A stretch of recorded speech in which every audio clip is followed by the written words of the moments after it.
తొక్కిసలాట బాధితులకు ప్రభుత్వం నుండి ఎక్స్గ్రేషియా ఇవ్వాలని డిమాండ్ చేశారు మాజీ మంత్రి రోజా. టీటీడీ నుండి పరిహారం ప్రకటించి చేతులు దులుపుకోవడం ఏమిటని ఆమె ప్రశ్నించారు. వైఫల్యమే తొక్కిసలాటకు కారణమని CM, deputy CM, TTD chairman ఒప్పుకున్నారని, అలాంటప్పుడు బాధ్యులైన వారిపై కేసులు ఎందుకు నమోదు చేయడం లేదని కూడా ప్రశ్నించారు. క్షమాపణలని పవన్ కళ్యాణ్ డైవర్షన్ పాలిటిక్స్ చేస్తున్నారని మండిపడ్డారు రోజా. వైకుంఠ ఏకాదశి ప్రతి సంవత్సరం వస్తుంది. ప్రతి సంవత్సరం 3 రోజులకు ముందే టోకన్లు ఇవ్వాలని తెలిసి కూడా 3 రోజులుగా చంద్రబాబు నాయుడు గారు కుప్పంలో కూర్చొని స్వర్ణ కుప్పం అంటూ భజన చేసుకుంటూ అఫీషియల్స్ని పని చేయనీయకుండా ఈరోజు మళ్ళీ అఫీషియల్స్ ఫెయిల్యూర్ అని చేతులు దులిపేసుకోవాలనుకుంటే ఎలా ఒప్పుకుంటాం? తప్పు చేసిన వాళ్ళని శిక్షించాల్సిన బాధ్యత ఉన్న చంద్రబాబు నాయుడు బాధ్యత లేకుండా మాట్లాడుతున్నాడు.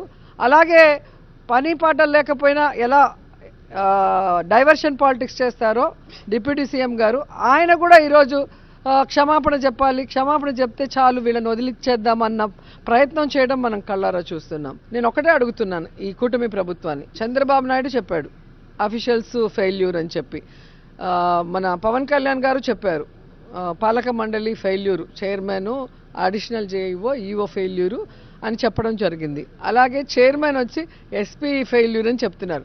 ఇంతమంది ఒప్పుకున్నది వాళ్ళ కూటమి ప్రభుత్వంలో ఎవరైతే నియమించారో వాళ్ళ వల్ల జరిగిందన్నప్పుడు ఎందుకు వాళ్ళందరి పేర్ల మీద క్రిమినల్ కేసులు పెట్టట్లేదు, ఎందుకు వాళ్ళని అరెస్ట్ చేయట్లేదని నేను అడుగుతున్నా.